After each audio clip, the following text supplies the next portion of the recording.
So are you going to have your photograph taken for the newspaper? Is that what's happening? Newspaper. What? Find yourself, kids. Colin, you want to be in the paper? No, he doesn't. Fine, yeah. You're all right there. Yeah. My name, John. So you are wood turning, aren't you? You're turning wood into household objects. Wood turning, yeah. With an old, this is called a pole lathe, and this is how turning was done for hundreds and hundreds of years before the invention of electric or steam power. Machines, okay. Obviously, you didn't have bungee ropes back in the day, but they would use a piece of wood, a bit like this. So I've got some pictures here, but that's a sort of original pole lathe. Yeah. And you can see it's got a big pole. So you work that with your ground. foot, as you're doing today. Yeah, and the method's the same. It's just that bit's different. I'll catch a photograph of that in a minute. Yeah. So what items are you making today with wood turning? Today I'm just really demonstrating how it works. Okay. I might make a bit of a spindle or something like that. But, it's quite hard to make anything like this when you're demonstrating and talking to people. But you've suddenly got an audience, so I'll leave you to it. No problem. Carry on. Yeah. The press is here to capture this. Yeah, you can make anything round, as I think I was explaining to the lady before. You can, as well as spindles like this. Yeah. You can do bowls, eating bowls and plates. Yeah. So something like that you can turn on this. So would this be a very skilled job back in the time, or would it be a common job for people to? It is a skilled job. It's a skilled not job. Easy, but I don't think it would be particularly counted as being skilled. Okay. You know, it's like they were artisans making things for everyday use, like your blacksmith and everything else. And working every day on doing this. Absolutely, yeah. So they would be quite good. Yeah, I mean, like all skills, as you do it more often, you get better and better at it. Yeah. And people doing this will be able to turn things on much quicker than I can. Yeah. Well, you look very talented. But you've got an audience. I know, it's brilliant, yeah, it's great. I'll try and make some shavings fly.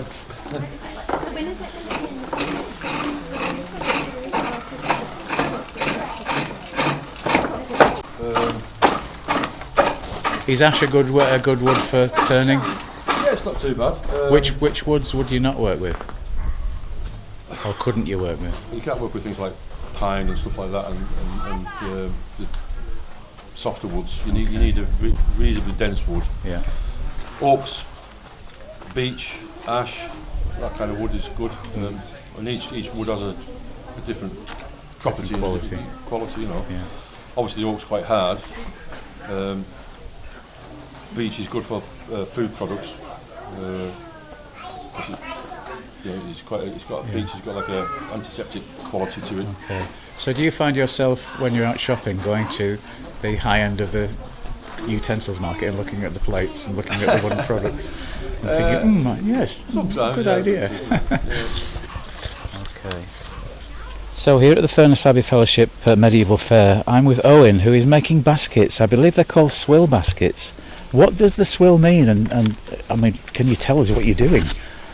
So a swill basket is it's an oval basket with a oval hazel rim called the boule, and that's woven with oak, and it's a basket which is quite unique to this Furness area.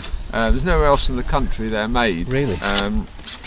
So why is it called a swill? That is lost in time. I mean, well, it might be. Fancy me asking that question to start with. But I think one of their uses was in Morecambe Bay as a cockle basket, and so the cockles were sort of raked into the swill. They'd be very loose swills with a handle over, and then they'd swill them out in a pool of water to get rid of the sand to wash the cockles.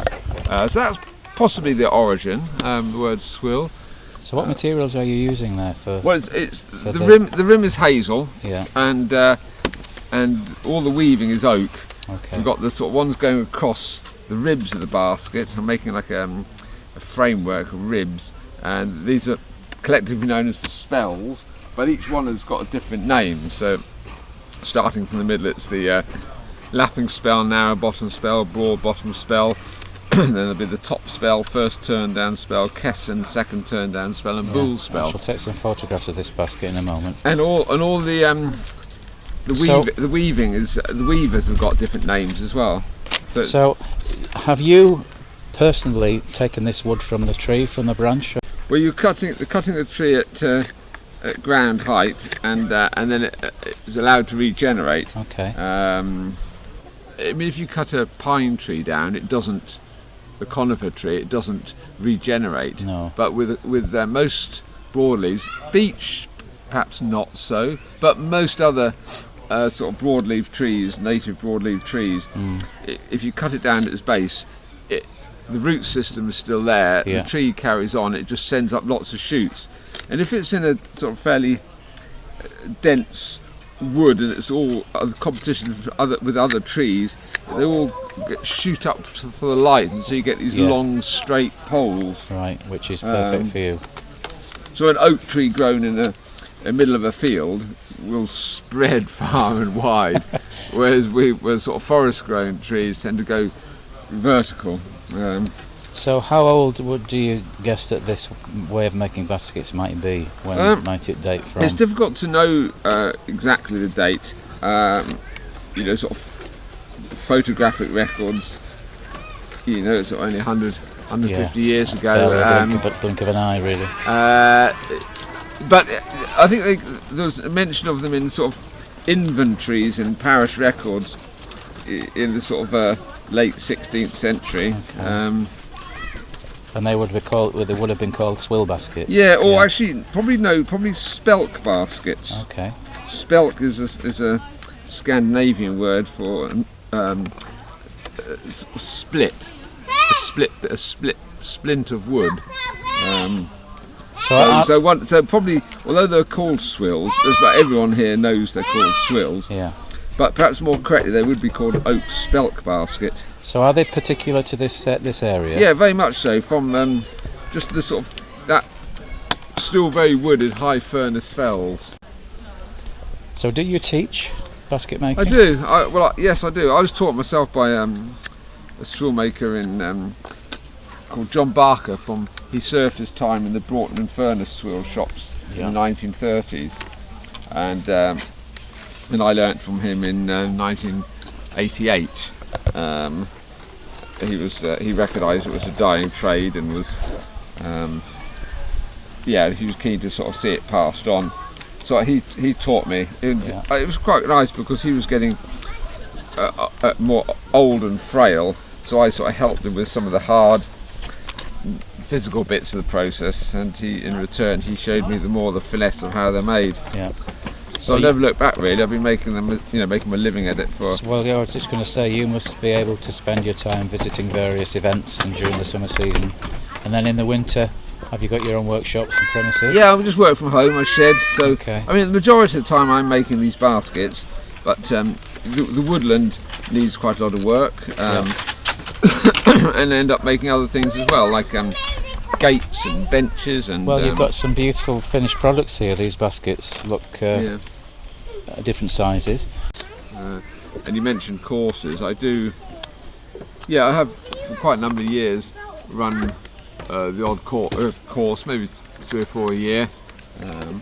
Just have sort of 4 people on the course, and they come when it's sort of 3-day process. We start with the oak and the hazel, and everyone ends up with a basket. From the coppicing to the product. Are you ready?